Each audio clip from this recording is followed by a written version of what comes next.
pas que ça sent le cramé? Je veux dire, un peu partout.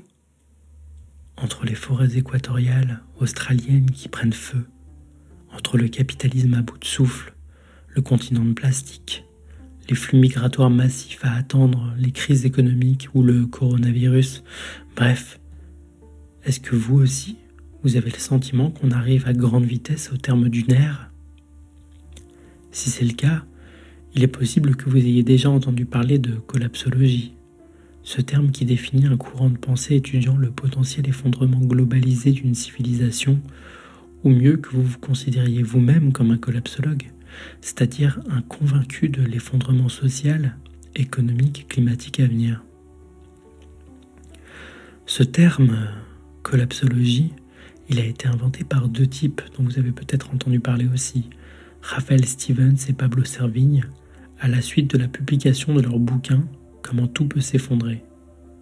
Et c'est une idée qui prend chaque jour de plus en plus d'ampleur, employée désormais jusqu'aux plus hautes sphères du gouvernement français. Certes, pas autant que les termes relance économique ou réduction d'impôts des multinationales, mais quand même. Ce terme fait également écho à un autre mot assez récent, à savoir l'anthropocène, dont la définition est en gros l'ère de l'humain, celle à laquelle il a acquis suffisamment de puissance technologique pour influer sur son environnement à l'échelle terrestre. L'idée qui émerge ces dernières années, c'est que l'homme, en possession des moyens qui sont les siens à l'heure actuelle, est encore un poil trop con pour les employer sans foutre en l'air son environnement. Ce n'est pas une idée nouvelle, évidemment. Par contre, c'est une idée de plus en plus largement partagée, notamment par les plus jeunes générations. Peut-être qu'à ce stade, pour ceux qui suivent mes vidéos orientées sur les substances psychédéliques et les états altérés de conscience, vous êtes en train de vous demander où est-ce que je veux en venir. Et pour les autres, les drogues, c'est peut-être encore pour vous qu'un truc que les jeunes utilisent pour se mettre la tête à l'envers le week-end quelque temps avant de se trouver un taf, un mariage, une voiture et un crédit logement. Dans le meilleur des cas, évidemment, puisque les drogues produisent aussi une caste de déchets de la société, des gens plus bons à rien d'autre qu'à errer dans les rues, dans une vie de déglingue, à la recherche de leur prochain shoot. Et si cette vidéo, si ce podcast pouvait vous faire changer de point de vue, imaginez quelque chose. Imaginez que la situation dans laquelle on se trouve collectivement aujourd'hui, elle serait en réalité due au fait qu'à l'échelle de l'humanité, notre niveau de conscience ne serait juste pas à la hauteur des moyens qui sont à sa disposition. En gros, on a été assez malin pour créer des technologies à la puissance titanesque, mais on est encore trop bête pour l'utiliser sans tout faire péter. Si vous reconnaissez cet état de fait, normalement vous devriez vous trouver face à deux options. La première serait de vous dire qu'inévitablement, quelque part, quelque chose va bientôt péter, que ce soit une forêt, une faction ou un politicien un peu trop cramé, peu importe. Dans ce cas-là, il n'y a rien d'autre à faire que de se préparer au pire.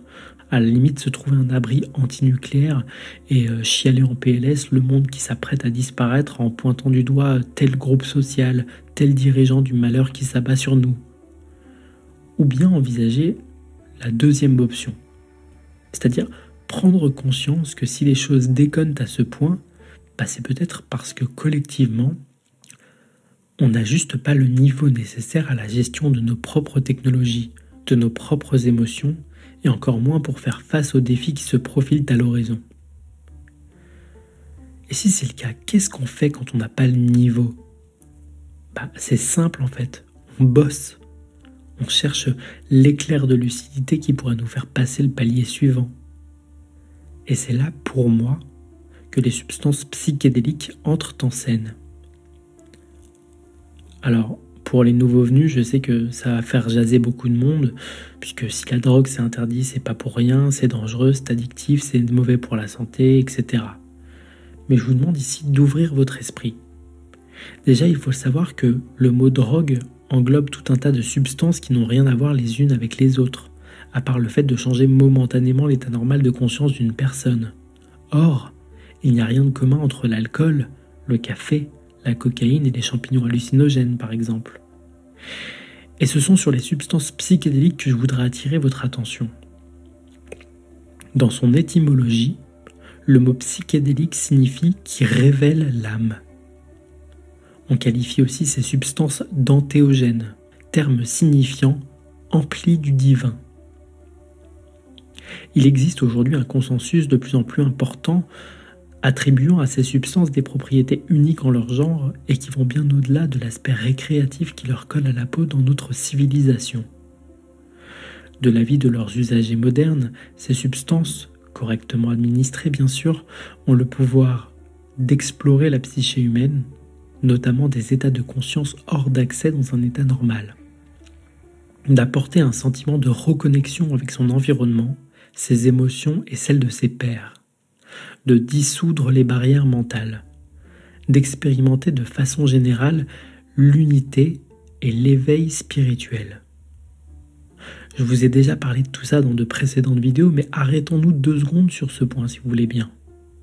Franchement, par les temps assez dégueulasses qui sont les nôtres, embourbés dans nos vies dénuées de sens, réduites à gagner du pognon pour le dépenser, face à nos névroses, notre stress, notre déprime, notre besoin de reconnaissance, face à notre vide et notre incessant bruit intérieur. L'idée d'un éveil spirituel, franchement, vous trouvez pas ça sexy ? Peut-être que tout ça ne veut rien dire pour vous. Peut-être que ces mots ne vous évoquent rien d'autre qu'un sketch des inconnus, mais peut-être est-ce tout simplement parce que vous ne savez pas ce que c'est. Ou peut-être parce que, collectivement, on a oublié ce que c'était. Un nombre incalculable de civilisations ont utilisé ces substances à travers les âges pour communiquer avec les autres mondes, les divinités et les esprits, pour identifier et chasser les démons qui pouvaient habiter un corps, une âme, un peuple ou un lieu. Alors, bien évidemment, je vous accorde que les esprits et les démons sont des termes qui ne veulent plus dire grand-chose à nos oreilles accros à la rationalité. Et ce ne sont pas ni les théologiens, ni les anthropologues, ni les psychologues qui manquent pour démontrer que la civilisation occidentale moderne est une des rares à avoir aussi peu l'usage de la spiritualité. Du coup, on ne la voit jamais nulle part, et quand on voit un illuminé, on le prend pour un taré, et on préfère en rire. L'un des disciples de Freud, le psychanalyste Carl Gustav Jung, pour ne citer que lui, a passé une carrière entière à démontrer qu'une vie sans spiritualité créait un vide dans la psyché humaine, une absence de sens qui se traduit immanquablement par des névroses. Et ces névroses, en fait, elles sont en quelque sorte la version moderne de ces démons ancestraux.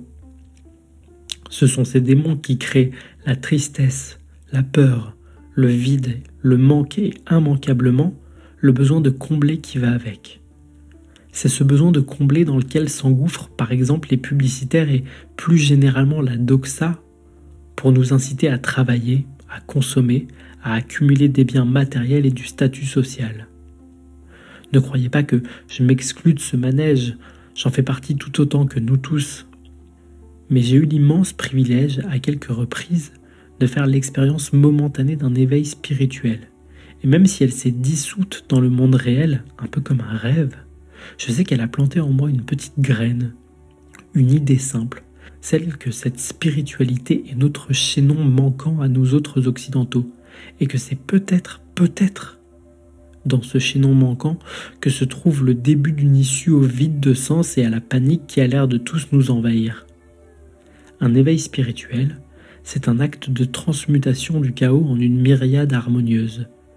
C'est un moment transcendantal qui permet à celui qui l'expérimente de rejoindre le rythme de la vie, celui duquel on s'est désynchronisé, petit à petit, génération après génération, croyance après croyance, réductionnisme après réductionnisme.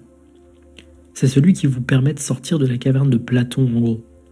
C'est une expérience transformatrice, lumineuse et pleine d'un amour inconditionnel qui enveloppe quiconque la vit. Et clairement, vous l'aurez compris, un éveil spirituel, c'est mieux qu'un chèque cadeau. C'est mieux qu'une semaine all-inclusive Pierre et Vacances. C'est mieux qu'un canapé cuir pleine fleur de chez Roche-Beaubois. C'est même mieux qu'une centaine de likes sur une photo de burrito vegan. Ça ne coûte pas un rond et ça ne pollue pas.